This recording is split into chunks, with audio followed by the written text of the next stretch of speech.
Amem is a gentle, young, lovely clever boy with a promising future. Hope keeps the life going. He hails from Akirika Obu village. He's a boy who don't talk easily but understands things bigger than him. His words, whenever they air out from his mouth, people usually turn to see the person speaking.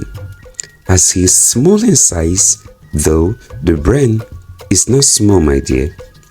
Amem is usually troubled, not because he is from a poor family whose roof is always leaking during rainy season, as a thatched house, but for the obvious fact that people in that community hate them for no just cause, not minding that they have no food to eat and nothing to be proud of as a person, which makes them timid.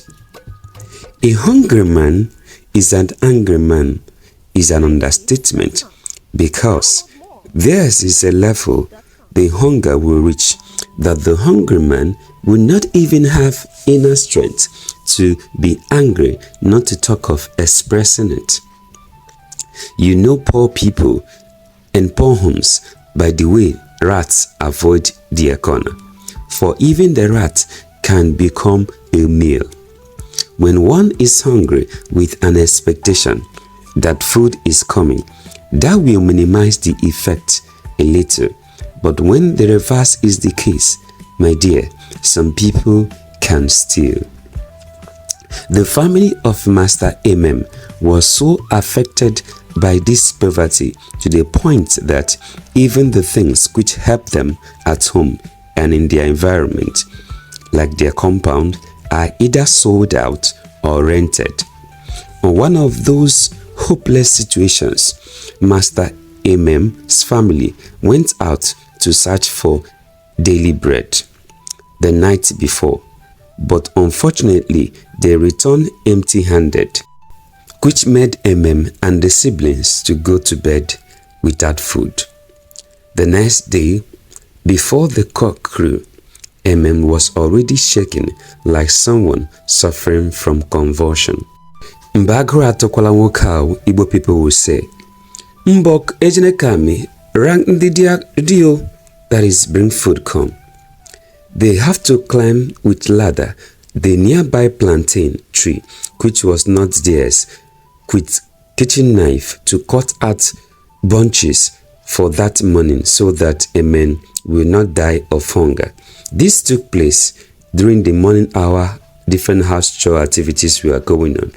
That action actually caused problem, as the owner whom they rented it out came to harvest it and discovered that some bunches has been cut out while it's still hanging up there.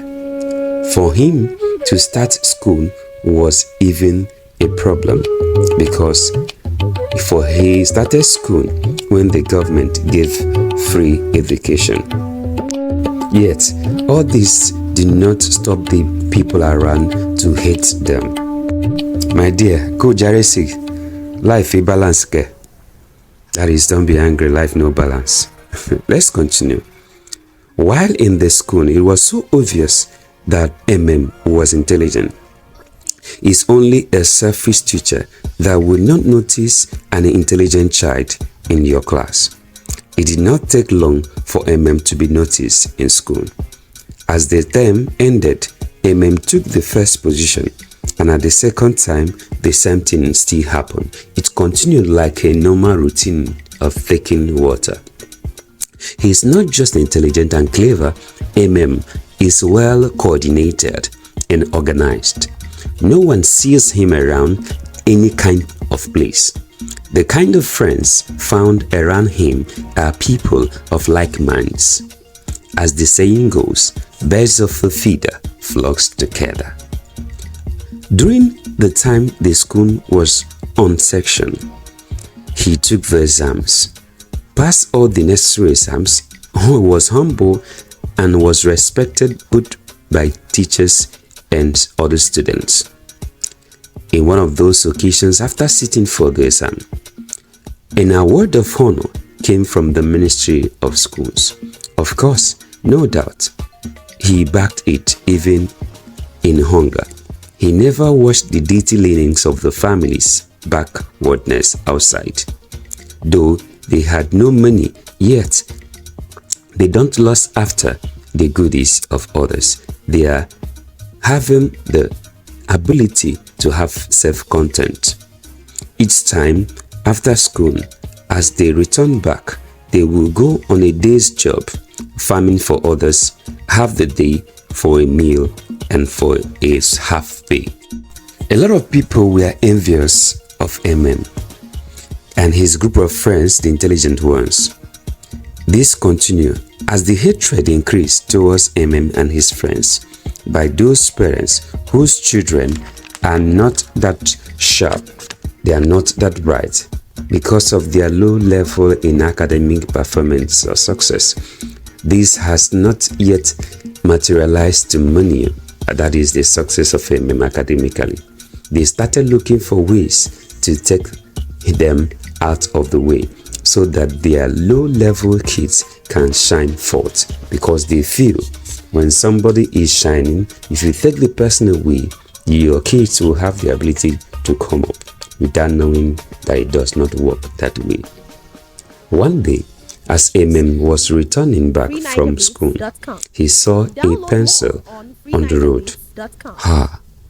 A brand new one for that matter.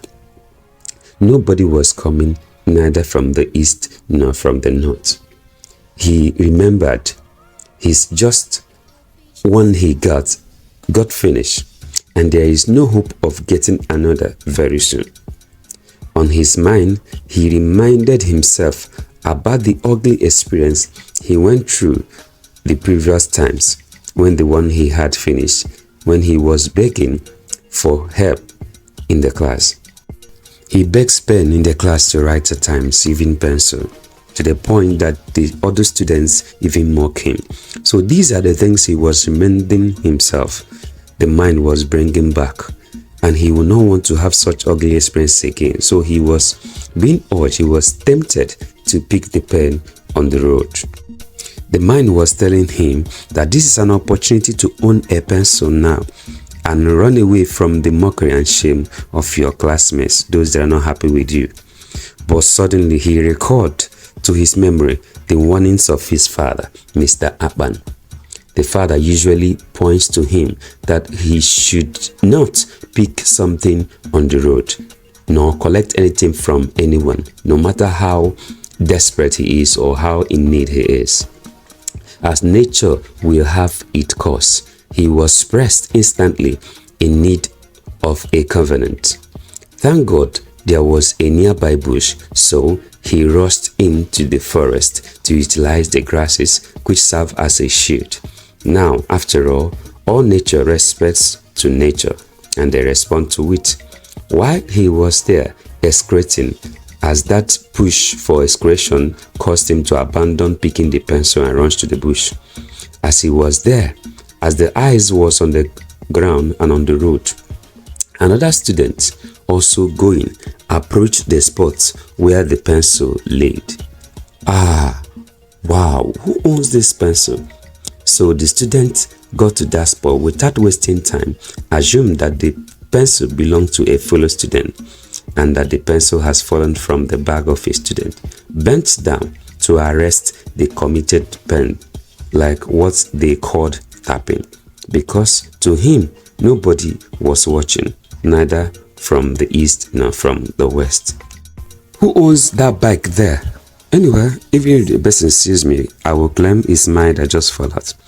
So, in a twinkle of an eye, as he touched the pen, picking it up, he felt something like electric shock, and immediately he became an imbecile. Amem almost screamed from where he was, but that wouldn't have meant anything. Makana onye eriri erielaya. Ah, the feces coming out of his bowel ceased.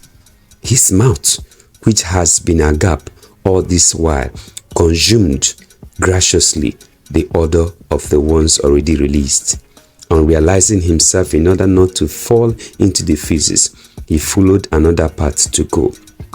As he went, he continued to tell himself obedience in life is good. So I would have been the one now an imbecile.